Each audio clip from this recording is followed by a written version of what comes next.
They had their initial home over here only, the same plot, and they wanted to rebuild it from scratch because, of course, the family has grown and the house was kind of falling apart. It had lived its life by the end of it. Also, family, like my kids were born, the space was little. They were born here, yeah. So yeah, like, it was just getting very difficult for us. There was seepage. So we really needed to rebuild. We did not want the architecture to be completely alien to the surroundings, right? There had to be a sense of recall or nostalgia that still connects you to the new home. We kept the exteriors very minimal. We used a stonecrete finish so that it then blends with the surroundings. But at the same point of time, there's a stark contrast with these horizontal and vertical planes, which are then in the form of metal inserts that come into the main elevation of the building. At the same point of time, the thought was not to hamper the visual connection between the indoor and the outdoor, because they had one of the few plots in Defence Colony which is park facing. See, for me, it was always my home, right? It didn't matter what came up here later, right? So we both had to put, our inputs into it. And the great thing is the view in front. That's not going to change.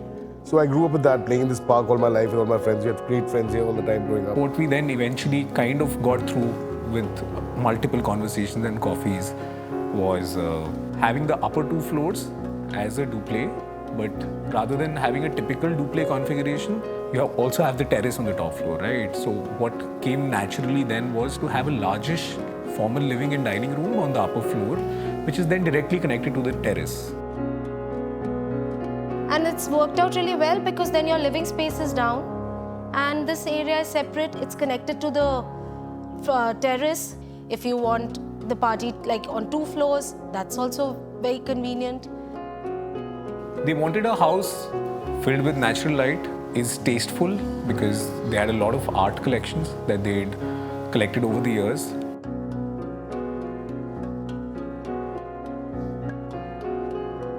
All the livable spaces were majorly aligned towards the open ends of the plot so that you can get maximum amount of natural light coming into your spaces.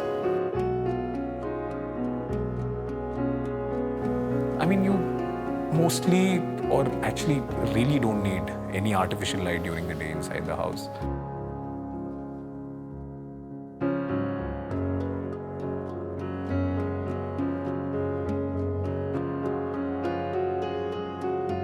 I think one really nice feature in this house is how we detached the staircase from the periphery wall so that the wall running from the basement up to the terrace becomes like a blank canvas.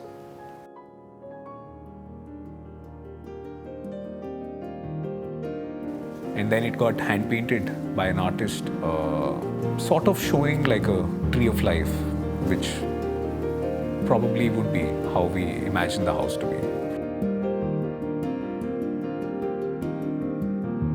You know you're creating something nice, you don't have an end product in mind, but all these little choices and decisions that you make on a day-to-day basis eventually then add up and give you those nice little corners in a home, which then add a sense of place and a sense of belonging for everyone. They held our hands literally all the time, and they walked us through everything very, very nicely, very patiently. Yeah, because it was a very scary thing to do because it was just the 2 of us and we had decided we had to move our And we do it on our own, we didn't want any builder involved, we didn't want to, his own home. But yes, so it was like an experience. When this project completed and I walked through the spaces, saw the light move around the spaces, saw the materials come together, and to see how the family naturally fits into that home was really rewarding, and it was a very good experience. I think it was really easy. His team, Swarima, I have to say. Yeah, the whole team, yeah. The whole Swarima team especially. and... She was holding our hands throughout also, always. Yeah, so, it was just easy and, there was never an issue. Be that us or the contractors or the vendors, everyone who worked on this project actually worked out with a happy face, and that then eventually shows because everyone left their little piece of excellence throughout the process. We could relate to each other, that was the biggest thing. And yes, he delivered exactly what I had and we had in mind. More and more than we envisioned. Yeah.